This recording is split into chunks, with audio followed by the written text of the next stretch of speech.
Hey everyone, it's Shantae and welcome back to Kutztown Live. I have a special guest with me here today. I have Miss Cortez-Funk. She's the Director of Health and Promotion and Alcohol Services here at Kutztown. How are you doing today? I'm doing wonderful. Thank you for Hi. having me. No, thank you for coming. So can you tell us a little bit about your role?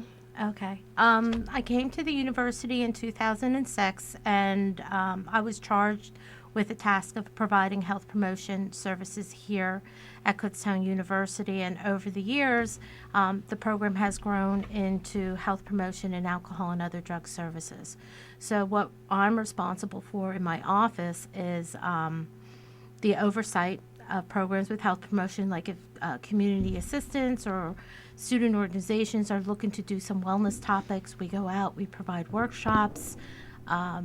The top 4 things that students have indicated last year as things that they would like more about is healthy eating, sleep, also stress management, as well as physical activity are the top 4 things that Kutztown University students would like to learn more about.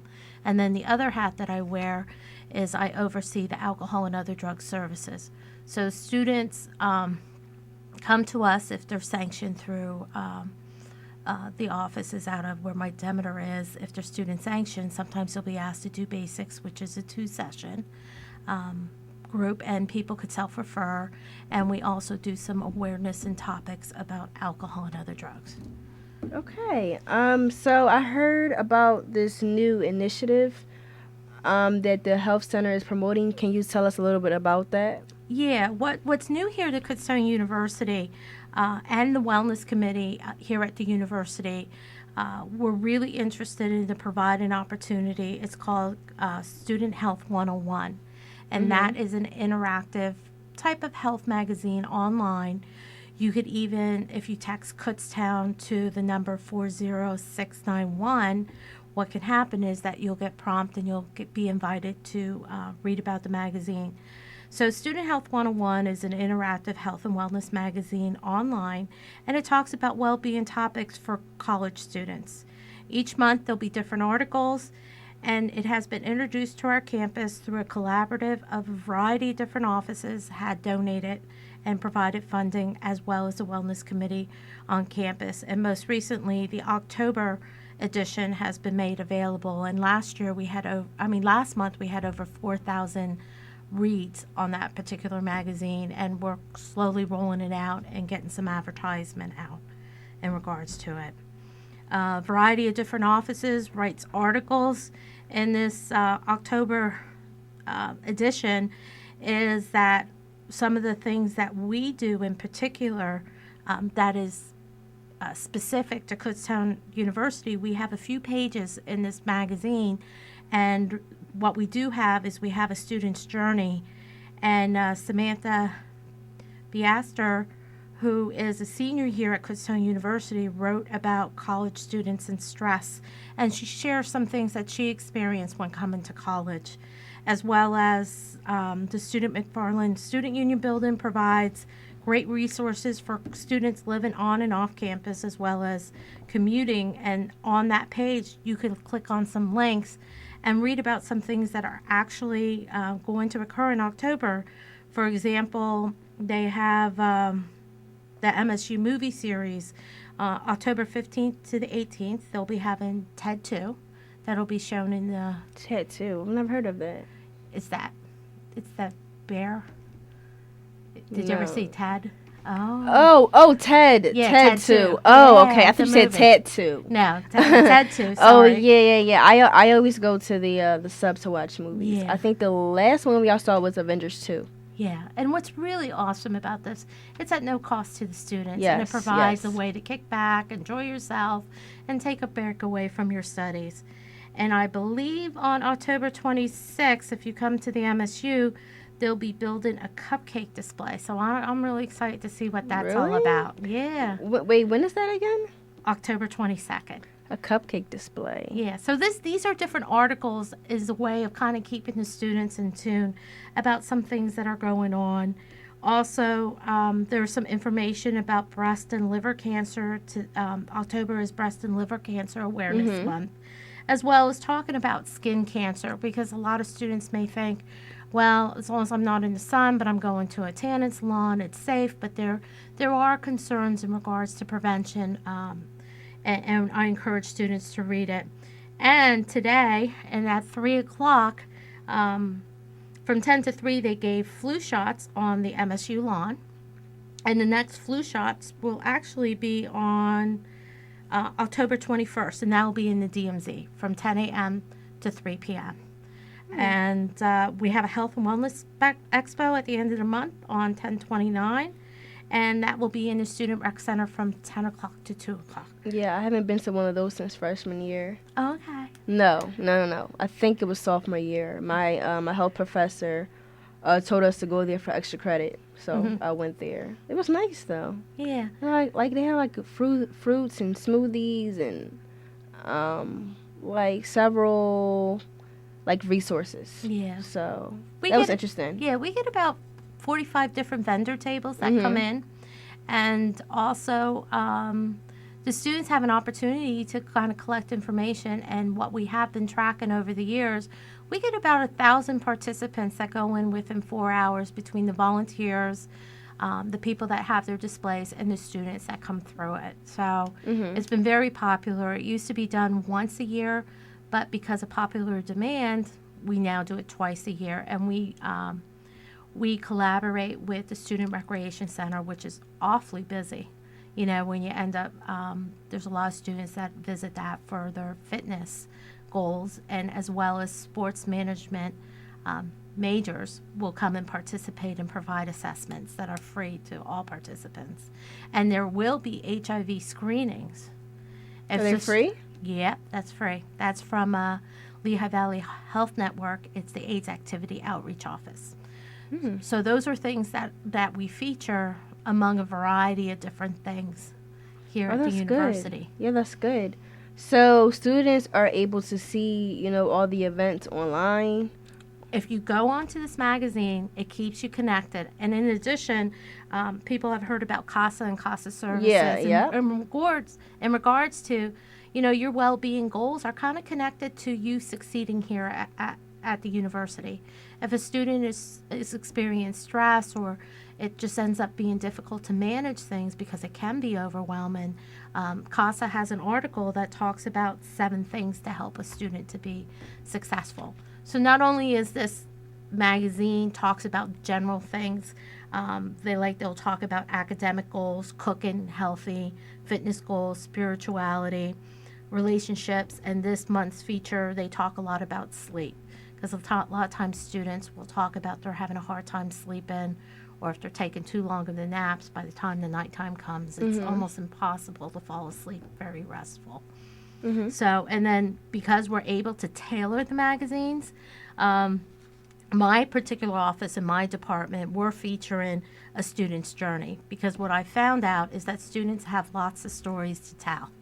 And they have lots of tips, like kind of like the way you think now as an upperclassman is not the way you thought when you first stepped onto campus. Yeah, that's so true. Yes, definitely. Yeah. So if anybody's interested in writing an article, you know, you could contact me at Cortez, Cortez, at kutztown.edu. I think when it's students focused and student driven, students have a fantastic opportunity to get more out of this particular feature here that's here at the university.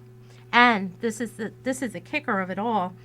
Each month, you're able, if you read the magazine and you click on the link, you could enter your name to win $1,000. And even though it's going to be all of people that have Student Health 101, I mean, there's other colleges that also feature this throughout the country. But can you imagine how epic that would be just to see a KU student win $1,000? Yeah, that would be great. Yeah, that would be great. So what you have to do is you have to text Kutztown, Kutztown, to 40691. And then what they'll do is they'll send you text messages to remind you to log on and have an opportunity to read what's going on. Okay, so for this contest to win $1,000, they have to register, they have to complete surveys. What exactly do they have to do? I believe there's probably a link. If you're interested, you probably give your information, and then what happens from there, they'll do the drawing and contact you. Okay. So, what other resources do the health center provide? Because I go there myself to get checkups. Okay. So, what other Um, resources? I think when you look at clinical services, if I would have to give advice to students, sometimes students may be experiencing a fever, and because of the way things are structured Mm-hmm. in like K through 12, you have to go to the nurse, Yeah. you have to document, yes, I have a fever, or I'm not feeling well, or I'm so congested. Mm-hmm. Students could actually take their Tylenol if they're able to take Tylenol to break the fever before they come to the health center, instead of being in that discomfort if you're running a fever. And then when you have your appointment, share your symptoms with the nurse that sees you there. Mm-hmm. I think sometimes students don't have to suffer and be in that discomfort. Another thing that we have there at the Health and Wellness Center, we are open 5 days a week. Students could book an appointment online. Really? Mm-hmm. I used to come in person and book my appointments. Mm-hmm. So, I didn't know that. Yeah, right now we activated the feature to book online. And also, too, we do provide women health services through a grant that the university is receiving. So, in other words, birth control pills, your examination, different things like that are offered to students free as long as we have this grant. Now, does the health center offer like internship opportunities or volunteer opportunities, as a way for students to get more involved? Well, in regards to my particular office, that is where I have the students that are either health ambassadors or they're undergraduate students that do peer education. We also have graduate students and graduate assistantships. Like I have a graduate assistant that you could contact to help about doing health promotion activities, as well as we have the alcohol and other drugs. And that would be the contact person if someone's referred to basics or someone that could do a presentation on alcohol and other drug services.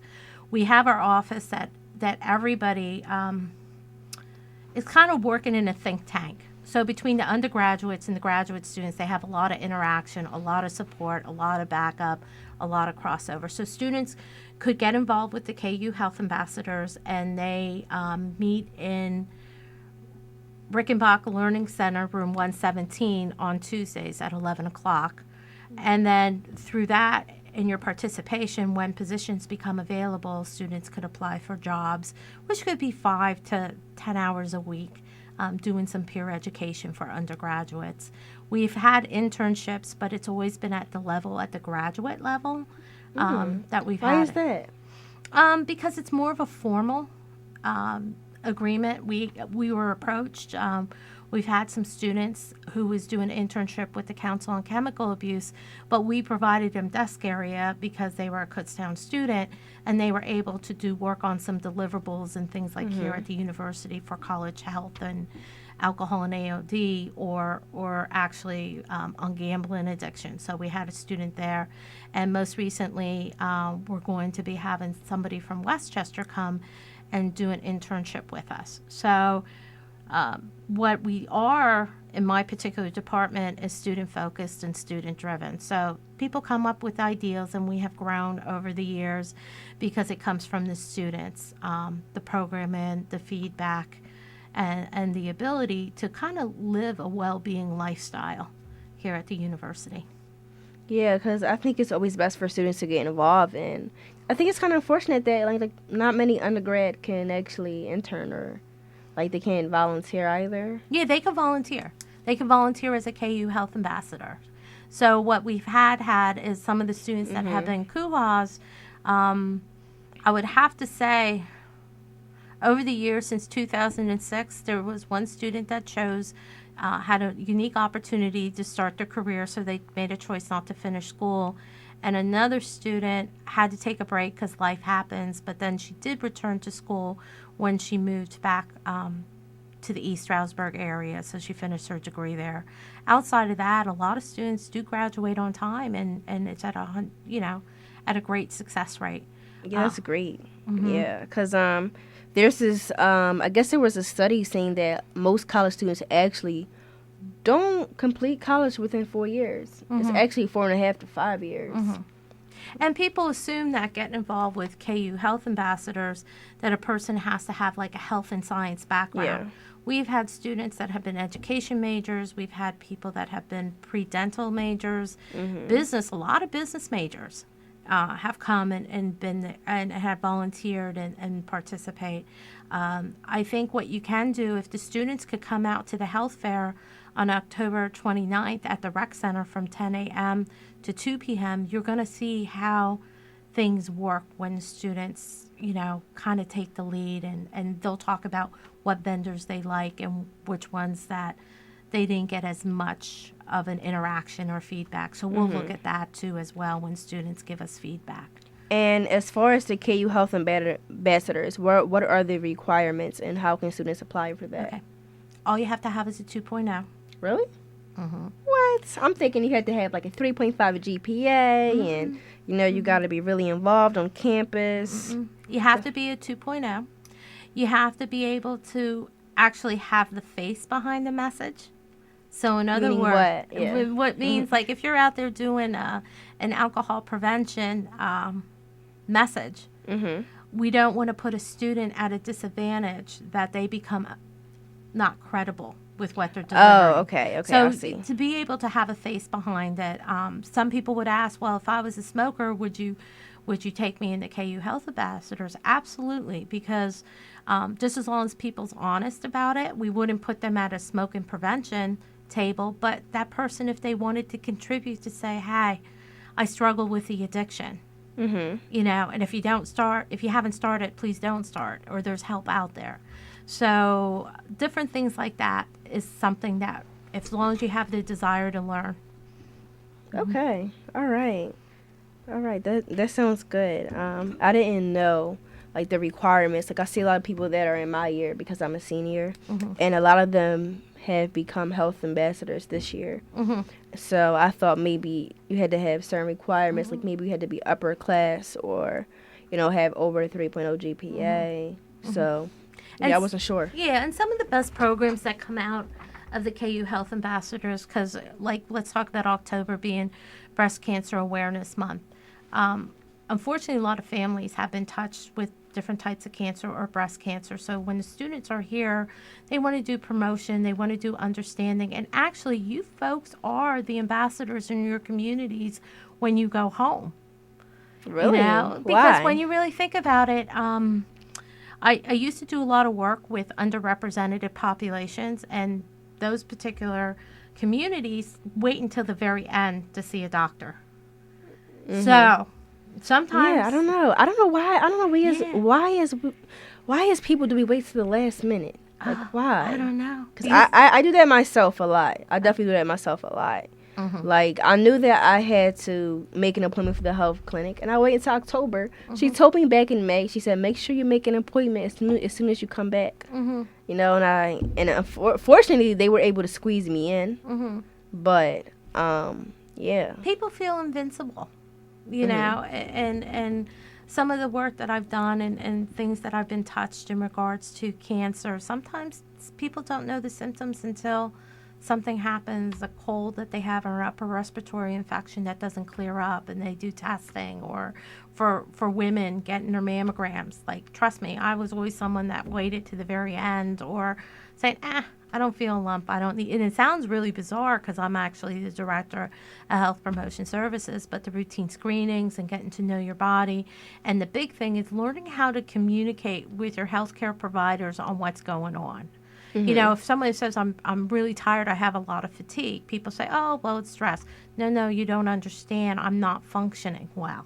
Yeah. And then you're able to have that dialogue with your practitioner. Yeah, I know for me, I don't eat the healthiest. Like, I eat a lot of fast and fried food. Like, I enjoy cheeseburgers and cheesesteaks and french fries and pizza. I eat that stuff every week. Chick-fil-A, like, I'm probably going to go to Chick-fil-A right after, my show. But it's also because there aren't many options here at Kutztown, Like, unfortunately, the sub is closed, and that's a place where a lot of students ate. And now it's just the academic forum, the soft dining hall, and not many students are you know, I guess satisfied with the food in the South Dining Hall, because I know myself, I'm not. I did a whole paper on this. I did research. I looked online to see students' comments, and they're just completely unsatisfied with the food there. And they also mentioned the lack of options here at Kutztown, and that's why a lot of students have seen, you know, changing their health, their diet, their weight, because of their health choices. And I know that I'm not making good health choices. I know that. I know that for a fact.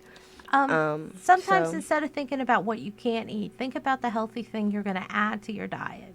Like, you know, pick a vegetable of the week or a fruit and saying, ooh, I'm going to add that. Like, if you're going to get pizza, get vegetables on top of it. You're so right. Yeah. See, I like that idea. Like, learning how to add healthy food to the food that you enjoy, because I like food that tastes good, and I know not too many, you know, healthy stuff tastes good to me. It's like really a struggle for me to really enjoy the food. Yeah. So I definitely will think about incorporating that into my diet. Some things that you think about, like with my Hispanic background, tacos, rice and beans, and I had a burrito last night. But then the question becomes, that's not unhealthy, but there's times where I'll just make the tacos and bring the salad, or find a favorite veggie that my husband and I like and infuse that.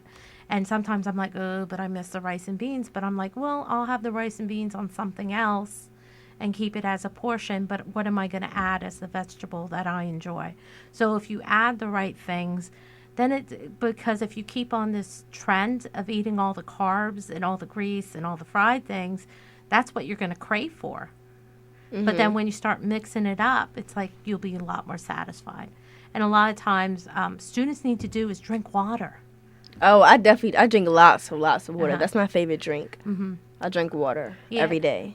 A few years ago, we did a survey with students, and the two most popular drinks actually are iced tea and water. Yeah, I don't like iced tea. Yeah. And you know what? Every time I drink soda, my stomach hurts. And I don't know why, but it doesn't sit well in my stomach. And maybe that's just a sign that I shouldn't be drinking that at all, you know? But for students that are struggling with dietary needs and things like that, or want to change their diet, there is a dietitian that does come on campus. Oh, really? Their hours are limited. You would have to contact Airmark or Kent Dahlquist, who oversees like the contracts with food services, or try to find out how can you get an appointment with the dietitian. And students that I referred to go there, they actually learned which stations on campus and what they can eat there. But I think when the MSU comes back online for food, I think a lot of things that you spoke about, wanting to have better choices, I believe that's what we're going to have. But it doesn't help you in this moment now. Because I'm graduating. Well, you could always come back as an alumni.